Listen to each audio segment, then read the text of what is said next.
हाय दोस्तों, IBS के interview की प्रिपरेशन के चक्कर में हम कुछ और चीज़ें देखते हैं। देखो, कुछ दिन से हम लोग ड्रामेबाजी कर रहे थे, मैं ही कर रहा था। देखिए, अब अपन थोड़ा सीरियसली प्रिपरेशन की बात करते हैं। देखिए, कुछ मैंने टॉपिक्स आपको बताए हैं और इन टॉपिक्स को आपको काफ़ी अच्छे से पढ़ना चाहिए। देखिए, ये टॉपिक ऐसे हैं कि जिनको पढ़े बिना अगर आप इंटरव्यू में चले गए तो शायद आप फंस सकते हैं। हमें फंसना नहीं है, क्योंकि वहाँ पे क्रॉस क्वेश्चनिंग होगी, और क्रॉस क्वेश्चनिंग होगी इस वजह से हमें चीज़ों को थोड़ा अच्छे से पढ़ना है। ज़रा देख लेते हैं कि कौन कौन से टॉपिक हैं। देखिए, सबसे पहले इंटरनल सिक्योरिटी चैलेंजेस में तो सबसे पहले हमारे नेबर्स, ये पाकिस्तान, चाइना, म्यांमार, बांग्लादेश, इनके साथ हमारे रिलेशनशिप कैसे हैं और इनके साथ हमारे सिक्योरिटी थ्रेट्स क्या हैं। जैसे नॉर्थ ईस्ट में क्या है, काफ़ी सारे जो इंसर्जेंट ग्रुप्स हैं वो भाग के म्यांमार में चले जाते हैं, और भूटान से मतलब हमारे रिलेशंस में कैसे मतलब चाइना जहर घोल सकता है। नेपाल तो आजकल आग उगलता है। तो मतलब हमारी पॉलिसीज़ इन कंट्रीज़ के साथ क्या रहनी चाहिए, फॉरेन पॉलिसी, इस बारे में हमें काफ़ी अच्छे से पता करना चाहिए। नॉन स्टेट एक्टर्स आशा करता हूँ कि जब आप ACI की प्रिपरेशन कर रहे हैं तो ये सब आपको पता होगा कि स्टेट एक्टर और नॉन स्टेट एक्टर्स कौन कौन से होते हैं। और law and order versus internal security, इन दोनों चीज़ों में क्या डिफरेंस है। देखिए, मैंने नागालैंड का जब वीडियो बताया था तो वहाँ के लोग कहते हैं कि सरकार इसको लॉ एंड ऑर्डर समझती है, जबकि ये तो एक पॉलिटिकल चैलेंज है। तो हमें चीज़ों को थोड़ा डिफ्रेंशिएट और डिफरेंट डिफरेंट डायमेंशन से देखना है। और जब टेररिज्म, तो ऐसी चीज़ें जो कि आपको पता होनी चाहिए, क्योंकि टेररिज्म बहुत ज़्यादा हर जगह ही फैल रहा है। अभी देख रहे हैं आप, तालिबान ने टेक ओवर मचा लिया है, लेकिन देखो अब क्या कहें, ले लिया, टेक ओवर कर लिया, तो इसके बारे में काफ़ी अच्छे खासे क्वेश्चन आपसे बन सकते हैं। इससे इंडिया को क्या चैलेंजेस फेस करने से पड़ सकते हैं तालिबान के टेक ओवर से, और ओवरऑल कश्मीर में क्या इशू होंगे उनसे। ऑर्गेनाइज्ड क्या है, ये जो होता है ना हमारे मतलब हफ्ता वसूली, और ये जो नारकोटिक्स का एक ऑर्गेनाइज पूरा ग्रुप ही होता है जो पूरे गैंग मेंबर होते हैं, चलाते हैं। तो उस ऑर्गेनाइज क्राइम से कैसे निपटा जाए, पुलिस को क्या करना चाहिए, और कितने टाइम की होती है। जैसे दाऊद इब्राहिम जो था, वो भाई सब एक ऑर्गेनाइज क्राइम का लीडर था, और उसने फिर 93 के बम ब्लास्ट में भी इतना क्रूशल रोल निभाया। तो ऑर्गेनाइज क्राइम और टेररिज्म में क्या लिंकेजेस हैं। Linkages between development spread of extremism, आजकल हम देख रहे हैं कि लोग एकदम मतलब हर चीज़ को लेकर एकदम पागल हुए जा रहे हैं।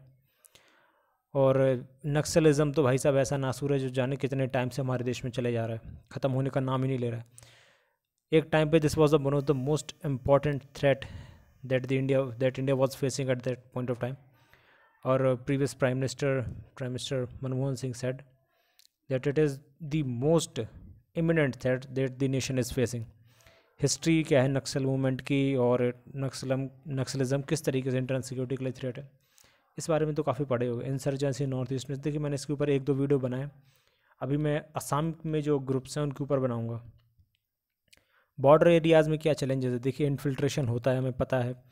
और हमारी जो आर्म फोर्सेज है वहाँ पे किस तरीके के चैलेंजेस फेस करती हैं, और क्या करना चाहिए कि वहाँ के लोगों को भी एक होलिस्टिक व्यू में मतलब आश्वासन दिया जाए कि देश में आप सुरक्षित रहेंगे, आपकी ये रक्षा फौज करेगी।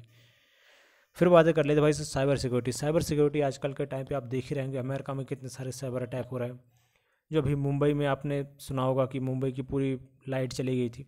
कहा जा रहा है कि शायद न चाइना ने कोई साइबर अटैक कराया था नहीं कराया था, ये अलग बात है, लेकिन हाँ, साइबर सिक्योरिटी के बारे में आपको पता होना चाहिए।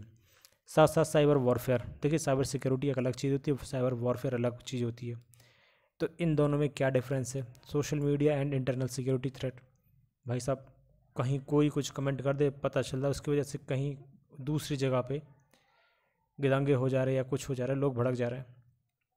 आप लोगों ने अगर वो अरब स्प्रिंग देखी हो, अरब स्प्रिंग में हुआ क्या था, अरब स्प्रिंग हुई थी सोशल मीडिया से स्टार्ट, और धीमे धीमे देखो उसमें कितने सारे देश लपेटे में आकर वहाँ की कंट्रीज़ को फिर बाद में कितना ज़्यादा झेलना पड़ा। मनी लॉन्ड्रिंग क्या है, इसके साइड इफ़ेक्ट्स क्या हैं, और इसको कैसे रोका जा सकता है। फिर देखिए ब्लैक मनी के बारे में देखो, बाबा रामदेव न जाने कितने लंबे चौड़े वादे करते रहते थे, लेकिन अब क्या पता, अब तो कुछ पता नहीं चल रहा कि ब्लैक मनी कहाँ गया, सारा वाइट हो गया। फिर उसके बाद हमें देखना है सिक्योरिटी फोर्सेज इन इंडिया। देखिए ये बहुत इंपॉर्टेंट है, पुलिस रिफॉर्म्स, क्योंकि देखिए जो हमारी इंटेलिजेंस ब्यूरो है ना, वो एक पुलिस एजेंसी है, ठीक है। इंटेलिजेंस गैदर करना ये सब पुलिस का काम होता है। एक टाइप से इंटेलिजेंस ब्यूरो सारे पुलिस ऑफिसर से ही ऑफिसर होती है। तो आप भी एक हिसाब से सिक्योरिटी ऑफिसर मतलब एक पुलिस ऑफिसर ही हो। आपका क्या ऑर्गेनाइजेशनल स्ट्रक्चर है, ड्यूटीज़ क्या है, रिस्पॉन्सिबिलिटियाँ हैं, तो ये सारी चीज़ें, और पुलिस रिफॉर्म में मतलब रिकमेंडेशन, जैसे वो प्रकाश सिंह केस था, तो प्रकाश सिंह केस में क्या बताया गया था, पुलिस रिफॉर्म्स में क्या होना चाहिए। प्रिजन रिफॉर्म्स भी आपको पता होनी चाहिए क्या करना है। उसके साथ various type of security force and mandate, जैसे हमारी Assam rifle, BSF, ITBP, CRPF, CISF, इन सब के बारे में भी आपको पता होना चाहिए। कौन कौन से बॉर्डर पे पोस्ट हैं, ये भी आपको पता होना चाहिए। देखिए फ़ौज, दी इंडियन आर्मी, इंडियन आर्मी के बारे में तो आपको हमेशा देखिए पता होना चाहिए। देखिए जब सब कुछ देश में गड़बड़ हो जाता है तब जाके फ़ौज बुलाई जाती है, तो उसका क्या मैंडेट है, ये सब आपको अच्छे से पता होना चाहिए। उसके बाद governance issues related to internal security. देखिए कई बार क्या है कि जो कई सारी जो हमारे देश में दिक्कतें पैदा होती है वो मिस गवर्नेंस की वजह से पैदा होती है। तो हम ऐसे क्या अपने मतलब कौन कौन सी चीज़ें हैं जिनको हम ठीक कर सकते हैं अपने इंटरनल सिक्योरिटी को मजबूत करने के लिए। देखिए हमें चैलेंजेस देखना है कि आजकल हमारे देश में क्या चैलेंज बढ़ते आ रहे हैं। मैनेजिंग चाइना पाकिस्तान कोलिजन, और फिर ये हमारा न्यूक्लियर बायोलॉजिकल केमिकल थ्रेट्स जो हैं, aerospace threat, maritime security, conflict over water. ये तो देखिए इसके ऊपर तो पिछली बार इन लोगों ने वो भी दिया था 2017 वाले पेपर में, इसके ऊपर ही ऐसे आया था। Energy security, global warming, Indian diaspora, मतलब दुनिया भर की चीज़ें। Impact of governance and justice delivery system on internal security. कई बार क्या होता है कि लोग, हमारे देश में 70% लोग तो ऐसे हैं जो अंडर ट्रायल में ही हैं बंद, अब जाने वो कब छूटे। नेशनल सिक्योरिटी मैकेनिज्म, आपको पता होना चाहिए देश का नेशनल सिक्योरिटी आर्किटेक्चर क्या है, मतलब नेशनल सिक्योरिटी एडवाइज़र, उसके नीचे फिर कौन कौन से ऑफिसर्स काम करते हैं, इंटेल सर्विसेज में कौन कौन सी हैं, और हमारी सारी इंटेल एजेंसीज किस तरीके से आपस में कोल्यूजन कर रही हैं।